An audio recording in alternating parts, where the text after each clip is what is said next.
Well, we come to the 29th Sunday of the year, and it's the parable, or it's not a parable, it's a story about an event in Jesus' life where he's approached with this question: is it lawful to pay taxes to Caesar or not? So I think most of us have heard of this gospel, and if not, you will hear about it right now. But to move through this as quickly as we can, there's a very interesting thing here at the beginning, which actually has an important things to teach us. We see at the very beginning of this gospel, there's the plotting of peculiar partners. It says that there were some strange bedfellows here. Let's put it that way. That is to say, the Pharisees go and plot with the Herodians how to catch Jesus in his speech and get him into a controversy that would either have him be arrested or in some way put in bad favor with other people. So again, the Herodians and the Pharisees did not agree on anything. They were political enemies, but they did agree on one thing: Jesus has to go, you see? And this is a lesson for us because, if you're going to be a Christian, the world's going to hate you. And you think, oh, just one part of the world. I'll be, a member of this party. They all love me. No, and that's not that simple. I'll give you an example. I mean, I've given some of you this litany before, but many years ago when I was working still over at the White House, I didn't think we should be going to war in Iraq, and they called me a Democrat. And then I'm pro-life. They call me a Republican. Not they. People in general call me Republican. I'm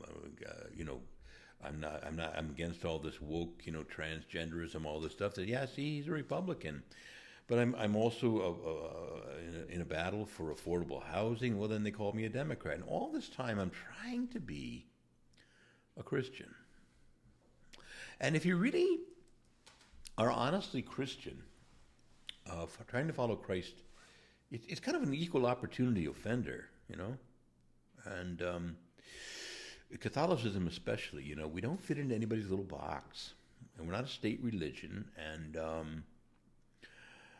as I say, there's something particular about both the Catholic Church and the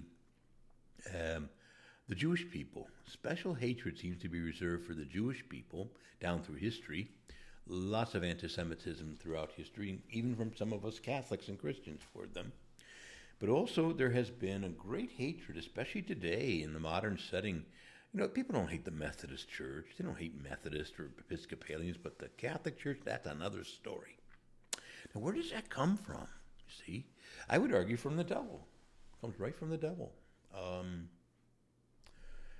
It's just not rational that people should have such a strong hatred for the Catholic Church. We have not been so powerful in a long, long time. People are trying to impose your values on me. I don't have that power. The church doesn't have that power. Now, they're the ones who are doing it. Now, you bake me a cake, you bigot, or I'll see you in court. I'll sue you.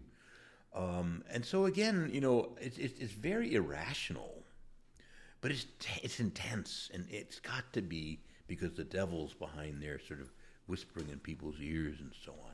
So there's a special hatred for the church. There's a special hatred for Christ. People don't want to keep Muhammad out of the public schools. All right, they don't want to. They don't worry too much about Jewish stories from the Old Testament. But if you start talking about Jesus, now there's a big fight. Again, it's not rational. It just isn't. But that's why this opening scene is very interesting. Two mortal enemies, the Herodians and the Pharisees, are coming together to plot to upset Jesus, get him out. And that shows you right there. That shows you that there's a certain equal opportunity kind of offense that a true prophet and the Lord, who is Jesus, creates for people. He doesn't fit in anybody's little box, anybody's little system. Okay, he's not on this team or that team. He's on God's team. So welcome to Jesus' world if you suffer any persecution. All right. Now let's move on. We see there's not only the plotting of very peculiar partners, the Herodians and the Pharisees. Are you kidding? Yes. No, I'm not kidding. But then there comes the praise that's actually just a provocation. They come to him and they say, Rabbi, you're a truth teller. You don't care what other people's opinions are. You give us a straight answer. So we come to you with an important question. And it's all a bunch of flattery. It's a pretext. They're not impressed with Jesus. But as I say, they flatter him, they butter him up, and all this kind of stuff. But luckily Jesus is not an ordinary man. He's not fooled by this. And but anyway, so the praise is actually a pretext. You're the man, you're the prophet, you're going to give us a straight answer. All right. But in a way, maybe even more seriously, what's troublesome is that they kind of ask a question of Jesus and try to draw him into a worldly debate about something that's really way below his pay grade. Jesus is here to talk about the truth of God, and they're worried about how much taxes you pay, and let other people deal with those questions, you see. Prophets are meant to die for the truths of God, not political debates. See, it's way below the pay grade. So that's where I think they're trivializing. Although they're buttering him up, they're kind of trivializing Jesus by asking him kind of an ordinary political question. Now, again, they also do this, though, because they realize that there's going to be, the Sadducees, for example, among the Jewish people, supported the Roman government. They were wealthy generally as a class, and they benefited a lot from the Roman governments. Paving of the roads, the running of the economy, the Pax Romana, a lot of these things. Other people, like the Pharisees, didn't like the Romans, and especially the Herodians. The Herodians liked, Caesar, but the Pharisees didn't, and neither did certainly the Zealot party. So there are a lot of political divisions among the Jews in Jesus' time, and no matter how he answers this question, at least the way they've set it up, is it lawful to pay taxes to Caesar or not, is going to get him, he's never, half will hate him, half will love him, what a mess. Okay, now Jesus is going to, he's got an answer for this, but at the end of the day, this is kind of their plot or their scheme. All right, now, we see that Jesus protests their pretext. He says, look, knowing their malice, their evil. And Jesus said, why are you testing me, you hypocrites? Hypocrites, you see. Hypocrite means actor in Greek. Hypokritos means actor. And so the Lord here is you don't really want an answer. You just want to get me into trouble with half this audience. You're not really interested in this. It's all it's a big act. You hypocrites, you actors, okay? And that's what he's saying here, They don't really, if you've heard of a rhetorical question. A rhetorical question is in the form of a question, but it's really more of a statement. Like, for example, are you crazy? It's in the form of a question, but it's more of a statement. And this is more rhetoric with them. They're not really interested in an answer. They know what their opinion is.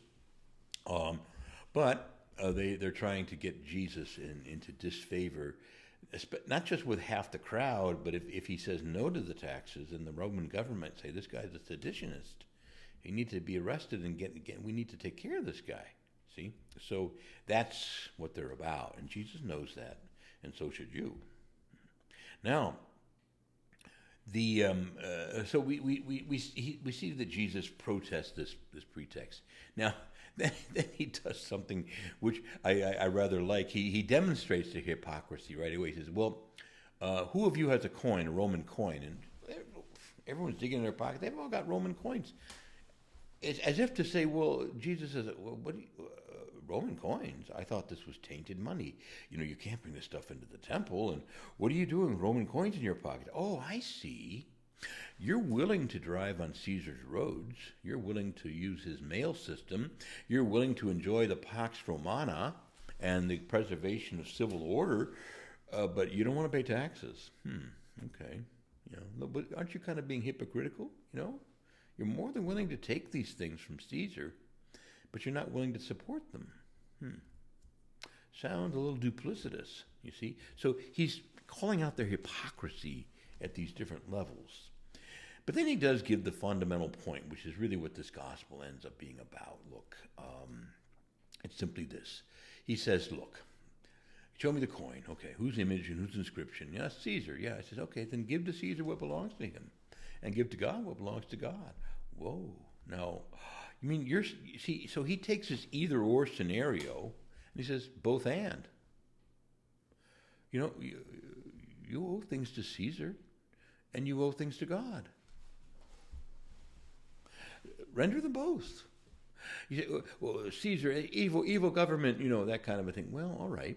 Um, but at the end of the day, they do benefit too from the Roman government's, situation, and I've already listed some of those areas, so we'll leave it at that. But, again, for all of us, let's not miss this point. I'm more than willing to drive on roads I didn't pave, go over bridges I didn't build, rely on an electrical grid that is pretty reliable, to benefit from lots of other aspects of the economy, some of which was done by private industry, some of it from God. All from God, but some of it also from the government. So I owe some support to this process. For example, I have a subscription to be on the internet. Okay. I also pay taxes for bridges and roads and electrical grids and all the stuff that the government helps supply, police protection, etc. So what we have here then is that there are some things that I owe to Caesar, but in our time, especially, Caesar isn't just some, evil potentate from some other part of the world who's come and crushed our nations, kind of occupying us. We have a republican democracy. It's a republic. It's also has democratic principles. So in a way, the government is us. And one way of saying render to Caesar is that we're taking care of each other. This is part of what it means to live in a country where we have a lot of goods and services and things that are provided, some of them from the government, and so some of these things we have to pay for. And it's a way of taking care of each other. Now, but let's go to the question, what belongs to God and what belongs to the state? Well, let's just start with the state. What belongs to Caesar? And I would argue that if you were to really study our moral system and see what Paul writes, for example, in the scriptures and so on, you see that, well, first of all, we are to obey just laws. We owe this to the common good, the government. We are to pay legally assessed and just taxes. We're to pray for our country. We're to pray for our leaders. We're to participate in the common defense. We're based on our abilities and our state in life. We're to take an active and informed role in the political process. We're to engage in movements in this country for necessary reform. We're to contribute to the common good through not just our taxes, but also to our own work. And we contribute, we work and we help supply other goods and services and things to people, right? We ought to maintain good, strong family ties and so on. That's the pillar of any civilization. Getting married and staying married, making commitments and keeping them. All of these are things that we owe to one another. Likewise, we should encourage a good patriotic love of our country, and finally, strive for a unity rooted in the truth of God's word. So these are some things that we owe to Caesar. I'm putting that in quotes again because really we're Caesar. I know we've got a president. I know we've got a Congress. I know I get all that. There's a governor, but at the end of the day, we elect them, and we do have some authority. Or they answer to us to some degree. All right. Now, what belongs to God? Well, again, this could be a long list, but let's just, do the obvious ones, right? First of all, we owe God adoration. We owe him gratitude and praise. He's been good to us. We owe him obedience to his word and to his law. We owe him worship. We owe him repentance when we've sinned. We owe him support in terms of time, talent, and treasure to his church so that he can, through his mystical body, the church, do the works that need to be done to bring people to the faith and to save souls. We owe him the devoted reception of the sacraments. We owe these things to God. He died to give them to us, you see. We owe him to be good evangelizers, trying to bring other people to good discipleship, building the kingdom, building the church. We owe this to God. We also owe him that we should prepare for a holy death. We should do these things. I could go on, but you start to see there's a lot of things that we owe to God. And there's things that we owe to one another. And the Lord says, look, do them all. Don't neglect any of it. Not a bad and a very practical teaching, right? But I would say that we've seen in this gospel then today, it's kind of a gospel where you start to see that there's unlikely enemies coming together in an unlikely alliance to get rid of Jesus. I mean, it's kind of a like, wow, what's that all about? And so again, we have to learn from that and pay attention to that. That if you're going to be a good Christian, this world's going to hate you one way or the other. Okay. But likewise, we start to see that after all the foolishness, hypocrisy, and pretext of their question, Jesus basically doesn't say, don't give me your either-or scenario. It's a both-and. Of course, you do both. Render to Caesar and render to God. Now, of course, let's be clear about this. Our first devotion always has to be to God. There could be times when Caesar or someone in authority over us would say to us, I need you to do something I want you to do something that's against God's law. Well, we can't obey that. Our first love, our first obedience is always to God. So that said, there are nevertheless most of the laws that we have, not all of them, but most of them are just laws, are reasonable laws, and they should be followed. We should pay reasonable, lawful taxes. And if you don't like the way things are, then engage in the political process. So all of these are ways of saying that our first devotion will always have to be to God.